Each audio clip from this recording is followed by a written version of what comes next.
Baiklah. Assalamualaikum warahmatullahi wabarakatuh.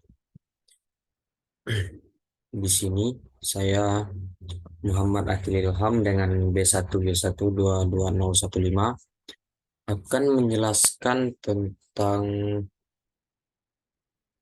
eh, APBN atau Anggaran Pendapatan Belanja Negara dalam siklus dan strukturnya.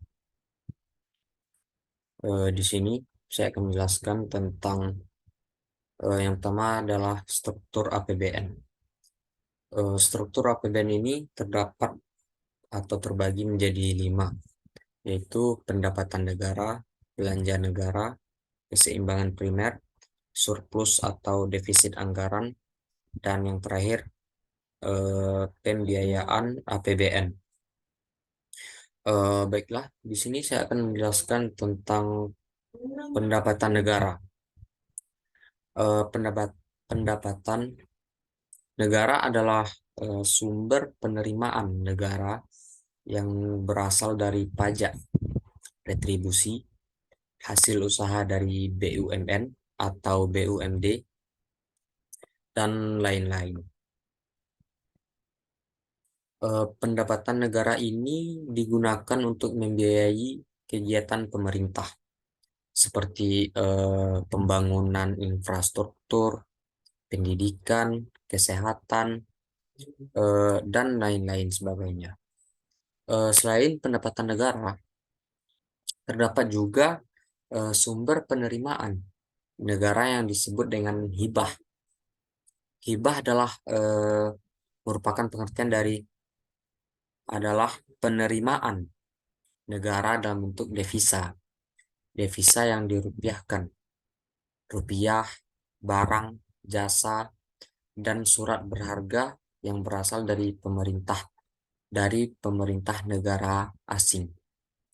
Eh, Badan atau lembaga asing, badan atau lembaga internasional, pemerintah lain, badan atau lembaga dalam negeri, atau perseorangan yang tidak perlu dibayar kembali. Dalam pendapatan negara ini ada bermacam-macam penerimaan yang didapat oleh negara ini. Yang pertama adalah penerimaan dalam negeri. Penerimaan dalam negeri adalah semua penerimaan yang diterima negara dalam bentuk penerimaan perpajakan. Penerimaan dari sektor minyak bumi dan gas alam, dan penerimaan negara, bukan pajak. Kemudian ada penerimaan perpajakan. Penerimaan perpajakan ini adalah semua penerimaan negara yang terdiri dari pendapatan pajak dalam negeri dan pendapatan pajak perdagangan internasional. PPH atau pajak penghasilan adalah pajak yang dikenakan kepada orang pribadi atau badan atas penghasilan yang diterima atau diperoleh dalam satu tahun pajak. Jadi di dalam suatu tahun pajak itu pajak yang dikenakan kepada orang-orang pribadi atau penghasilan yang diterima. Kemudian penghasilan yang dimaksud berupa keuntungan usaha, gaji, honorarium, hadiah, dan lain sebagainya. Jadi itu adalah macam-macam penghasilan yang dimaksud. Kemudian yang pertama ada pajak dalam negeri. Pajak penghasilan. Migas merupakan komoditas vital yang menguasai hajat hidup orang banyak dan mempunyai peranan penting dalam perekonomian nasional, sehingga pengelolaannya harus dapat secara maksimal memberikan kemakmuran dan kesejahteraan rakyat. Kemudian ada non-migas. Non-migas ini merupakan kebalikan dari migas, di mana non yang berarti tidak, berarti ada migas merupakan minyak dan gas alam. Berarti kalau non migas adalah eh, tidak merupakan minyak dan gas alam. Jadi dapat diartikan bahwasanya non-migas adalah segala sesuatu yang merupakan hasil alam maupun industri, namun yang bukan termasuk dalam kategori minyak bumi dan gas alam. Kemudian ada pajak pertambahan nilai. Pajak pertambahan nilai adalah pajak yang dikenakan pada setiap transaksi jual beli barang atau jasa yang terjadi pada wajib pajak orang pribadi atau badan usaha yang mendapat status pengusaha kena pajak. PPN merupakan jenis pajak konsumsi yang dalam bahasa Inggris disebut value added tax atau goods and service tax. Kemudian ada pajak bumi dan bangunan. Pajak bumi dan bangunan ini adalah merupakan suatu pengertian dari pajak yang dipungut atas tanah dan bangunan karena adanya keuntungan atau kedudukan sosial ekonomi yang lebih baik bagi orang atau badan yang mempunyai suatu hak atas atau memperoleh manfaat dari pajak tersebut. Kemudian ada cukai. Cukai sebagai pungutan negara yang dikenakan terhadap barang-barang tertentu. Jadi ada barang-barang tertentu yang di dalamnya itu ada biaya cukai yang mempunyai sifat atau karakteristik sesuai dengan undang-undang merupakan penerimaan negara guna mewujudkan kesejahteraan, keadilan, dan keseimbangan. Kemudian ada pajak perdagangan internasional. Pajak perdagangan internasional ini menurut Undang-Undang Dasar Nomor 23 Tahun 2013 tentang Anggaran Pendapatan dan Belanja Negara Tahun Anggaran 2014. Pajak perdagangan internasional merupakan segala bentuk penerimaan negara yang berasal dari pendapatan bea masuk atau impor dan bea keluar atau ekspor. Ada bea masuk. Bea masuk adalah pungutan negara berdasarkan undang-undang yang dikenakan terhadap barang yang memasuki daerah pabean. Kemudian ada bea keluar. Bea keluar adalah pungutan negara berdasarkan undang-undang kepabeanan yang dikenakan terhadap barang ekspor. Kemudian ada penerimaan bukan pajak. Penerimaan negara pajak atau PNBP adalah pungutan yang dibayar oleh orang pribadi atau badan yang memperoleh manfaat langsung maupun tidak langsung atas layanan atau pemanfaatan sumber daya dan hak yang diperoleh negara berdasarkan perundang-undangan yang menjadi penerimaan pemerintah di luar.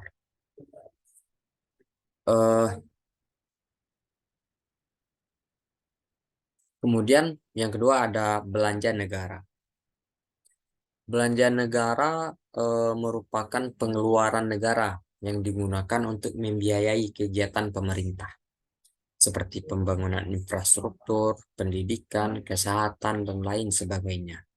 Belanja negara merupakan bentuk realisasi rencana kerja pemerintah dalam pelaksanaan pembangunan. Belanja negara dapat mencakup beberapa jenis, seperti belanja penyediaan infrastruktur, belanja subsidi, belanja di bidang pendidikan, dan lain-lain sebagainya. Salah satu titik strategi penyelenggaraan pemerintahan adalah belanja negara. Mekanisme belanja negara harus disusun sedemikian rupa sehingga proses belanja dapat dilakukan secara terkendali. Pemerintah sebagai organisasi nirlaba memang tidak dituntut untuk menghasilkan keuntungan. Namun, bukan berarti mereka dapat mengeluarkan uang atau belanja dengan seenaknya. Belanja negara yang tidak seharusnya dapat diklasifikasikan menjadi beberapa kategori, yaitu perbelanjaan berlebihan atau belanja yang melebihi kebutuhan, pembelanjaan yang salah, atau belanja yang tidak sesuai dengan kebutuhan. Kemudian pembelanjaan yang kurang atau belanja yang tidak terlaksana, dan pembelanjaan penipuan, belanja yang melanggar ketentuan hukum. Kesalahan proses belanja ini disebabkan oleh beberapa hal, seperti ketidakpahaman penyelenggara negara dalam melakukan proses belanja dan adanya oknum penyelenggara negara yang secara sengaja melakukan penyelewengan atas pelaksanaan belanja. Jadi oleh karena itu, tindak lanjut atas kelemahan-kelemahan tersebut harus dilakukan secara masif, terutama terkait dengan upaya peningkatan kapasitas penyelenggara negara dalam bidang keuangan. Eh, ada beberapa macam belanja, yaitu belanja pemerintah pusat yang terbagi menjadi belanja pegawai, belanja barang, belanja modal, pembayaran kewajiban hutang, dan subsidi. Kemudian ada keseimbangan primer atau materinya ialah keseimbangan primer. Keseimbangan primer adalah selisih antara pendapatan negara dan belanja negara sebelum memperhitungkan pembayaran bunga hutang. Dalam kamus APBN, saldo primer adalah total pendapatan negara dikurangi belanja negara di luar pembayaran bunga hutang yang dalam diksi lainnya disebut pula sebagai belanja primer. Bila dampaknya negatif, hal ini berarti belanja pemerintah masih lebih besar daripada penerimaannya. Begitu juga sebaliknya, jika positif, keseimbangan primer merupakan indikator penting dalam menilai kerja fiskal suatu negara. Keseimbangan primer yang positif menunjukkan bahwa pemerintah mampu membiayai belanja negara tanpa harus meminjam. Sedangkan keseimbangan primer yang negatif menunjukkan bahwa pemerintah harus meminjam untuk membiayai belanja negara. Jadi perbedaannya yaitu ialah jika positif belanja negara itu tanpa ada harus meminjam, dan jika negatif maka negara itu akan meminjam eh,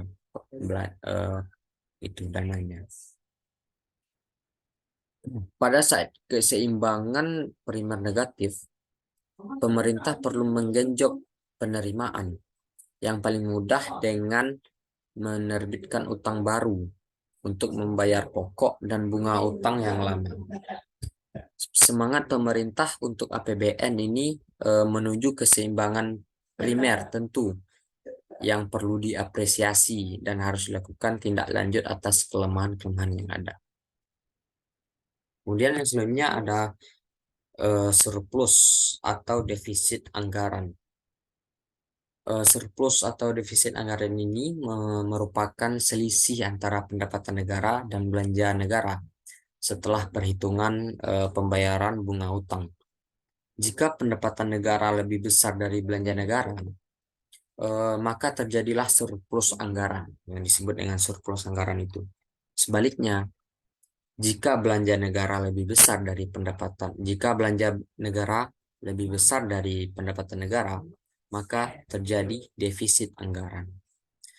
Kemudian yang terakhir ada pembiayaan APBN. Pembiayaan APBN ini adalah setiap yang dibayarkan kembali atau pengeluaran yang akan diterima kembali, baik pada tahun anggaran yang bersangkutan maupun pada tahun anggaran berikutnya.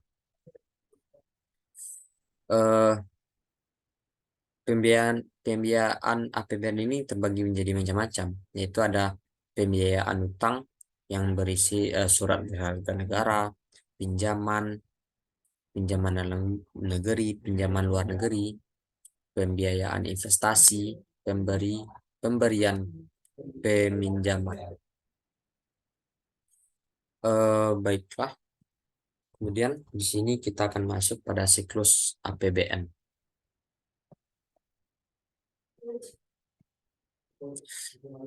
Siklus penyusunan APBN ini eh, pada tahun Januari hingga Juli merupakan tahap penyiapan konsep-konsep pokok kebijakan fiskal dan ekonomi makro. Asumsi dasar ekonomi makro yang akan digunakan sebagai acuan penyusunan kapasitas fiskal oleh pemerintah disiapkan oleh pemerintah, BPS, dan Bank Indonesia. Kegiatan perencanaan kegiatan perencanaan dan anggaran dilakukan oleh Kementerian Negara atau lembaga yang menghasilkan rencana kerja pemerintah atau yang kita sebut dengan RKP dan rencana kerja dan anggaran kementerian atau lembaga atau yang biasa kita sebut dengan RKAKL. RKP atau RKAKL mencerminkan bahwasanya prioritas pembangunan yang telah ditetapkan oleh Presiden dan mendapat persetujuan oleh DPR setelah melalui pembahasan antara KL selaku Chief of Operation Officer atau COO dengan Menteri Keuangan selaku Chief Financial Officer atau CFO dan Menteri Perencanaan. Dihasilkanlah rancangan Undang-Undang APBN yang bersama nota keuangan kemudian disampaikan kepada DPR. Penyusunan rencana kerja ini mengacu kepada peraturan pemerintah nomor 20 tahun 2004 tentang rencana kerja pemerintah dan peraturan pemerintah nomor 21 tahun 2004 tentang RKA-KL. Penyusunan rencana kerja mengacu kepada peraturan nomor 20 tahun 2004. Dan selanjutnya petunjuk teknis penyusunan RKAKL ini ditetapkan setiap tahun melalui keputusan Menteri Keuangan. Reformasi di bidang penyusunan anggaran juga diamanatkan dalam Undang-Undang 17 tahun 2003 tentang keuangan negara yang memuat berbagai perubahan mendasar dalam pendekatan penyusunan anggaran. Perubahan mendasar tersebut meliputi aspek-aspek penerapan pendekatan penganggaran dengan perspektif jangka menengah atau medium term expenditure framework, penerapan penganggaran secara terpadu, dan penerapan anggaran berdasarkan kinerja. Dengan menggunakan pendekatan penyusunan anggaran tersebut, maka penyusunan rencana kerja dan anggaran diharapkan akan semakin menjamin peningkatan keterkaitan antara proses perencanaan dan penganggaran, planning atau budgeting. Kemudian pada periode Agustus hingga Oktober kegiatan pembahasan antara kementerian atau lembaga selaku Chief of Operation Officer dengan Menteri Keuangan selaku Chief Financial Officer dan Menteri Perencanaan dihasilkan rancangan Undang-Undang APBN dan nota keuangan. Selanjutnya dilakukan pembahasan RUU APBN antara pemerintah dan DPR dengan mempertimbangkan masukan dari DPD. Pembahasan RAPBN ini antara pemerintah dengan DPR diawali dengan pidato Presiden menyampaikan RUU APBN tahun anggaran yang direncanakan beserta nota keuangannya. Untuk nota keuangan dan RUU APBN 2014 ini, Presiden dijadwalkan menyampaikan pidato pada pekan ketiga Agustus dalam rapat paripurna DPR RI.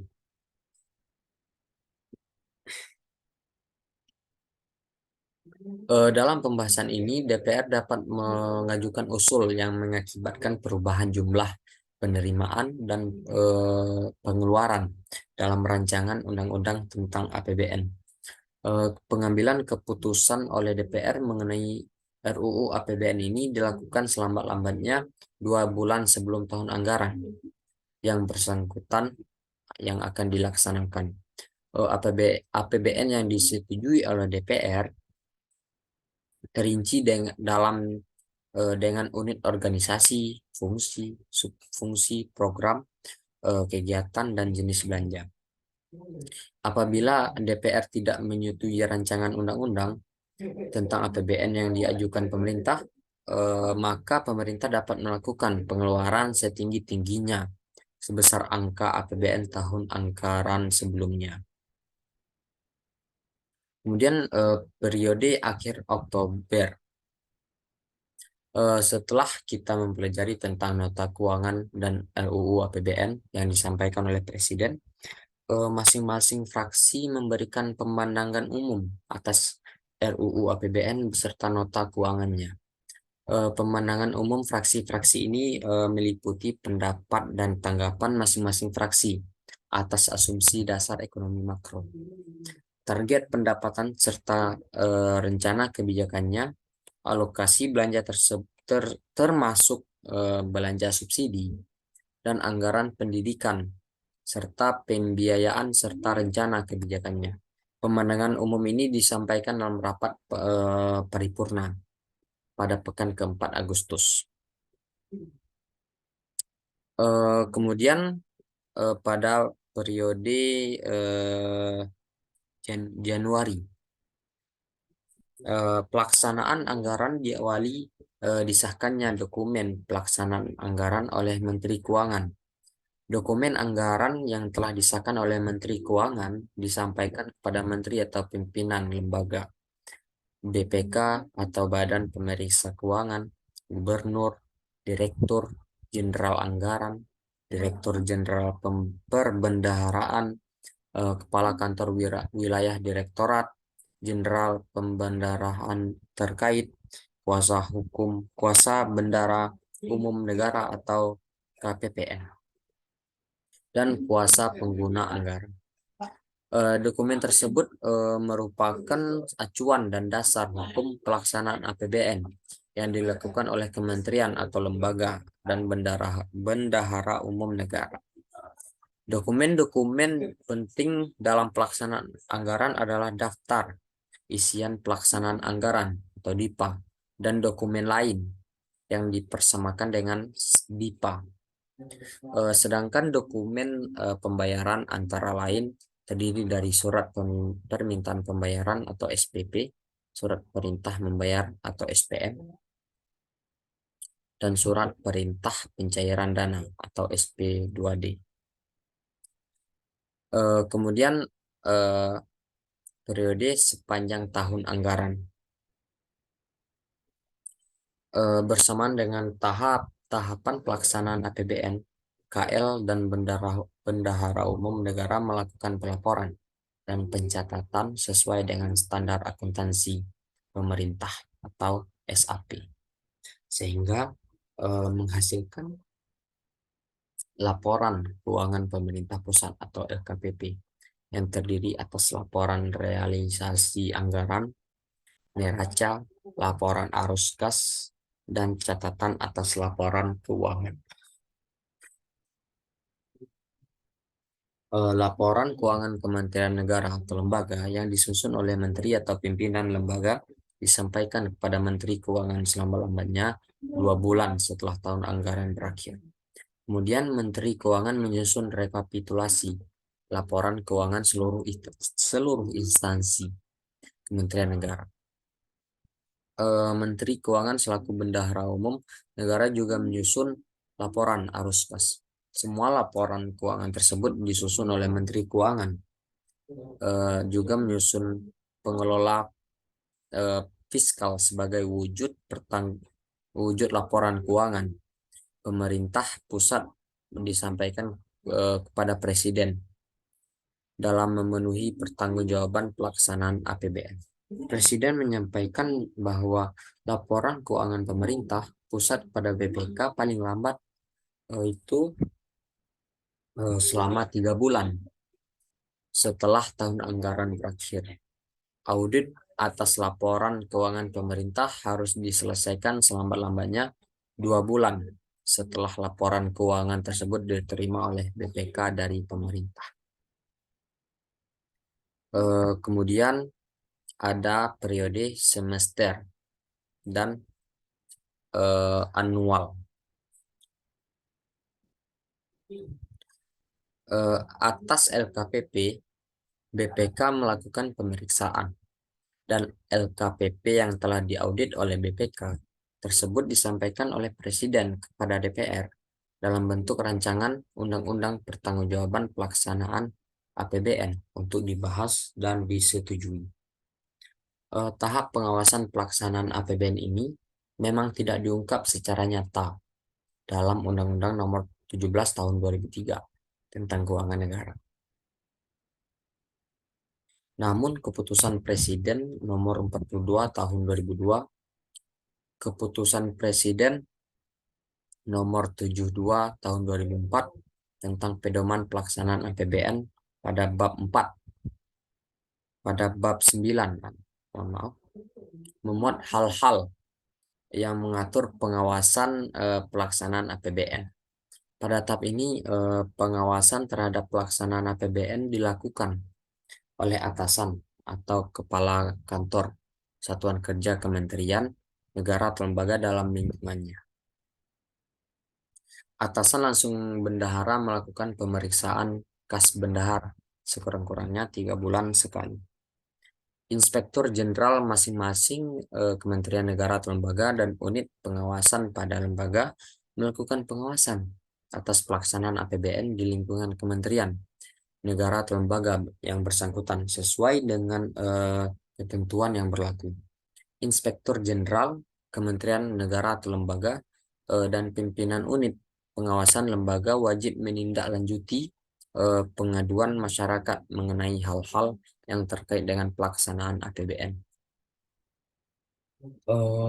Selanjutnya, selain pengawasan yang dilakukan oleh pihak eksekutif, terdapat pula pengawasan yang dilakukan oleh DPR atau legislatif baik secara langsung maupun tidak langsung. Pengawasan secara langsung dilakukan melalui mekanisme monitoring berupa penyampaian laporan semester 1 kepada DPR selambat-lambatnya 1 bulan setelah berakhirnya semester 1 tahun anggaran yang bersangkutan.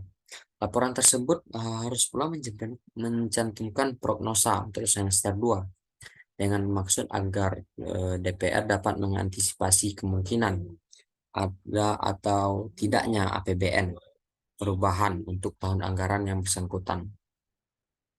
Laporan semester 1 dan prognosa semester 2 tersebut dibahas dalam rapat kerja antara panitia anggaran DPR dan Menteri Keuangan sebagai wakil pemerintah.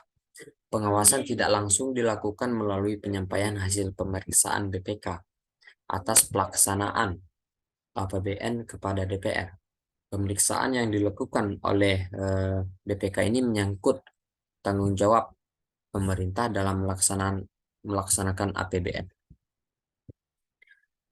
Kemudian adapun kesimpulan dari penjelasan tentang struktur dan siklus APBN ini, tahap perencanaan melibatkan penetapan RKP dan kebijakan serta target. Tahap penganggaran meliputi pembentukan rancangan APBN dan persetujuan DPR. Tahap pelaksanaan mencakup pencairan dan pengeluaran anggaran. Tahap evaluasi melibatkan monitoring dan evaluasi, penyusunan laporan, serta perbaikan dan peningkatan untuk tahap perencanaan selanjutnya. Sekian penjelasan yang dapat saya jelaskan tentang materi APBN, struktur dan siklus dari APBN. Mohon maaf jika terdapat kesalahan. Saya akhiri dengan wassalamualaikum warahmatullahi wabarakatuh.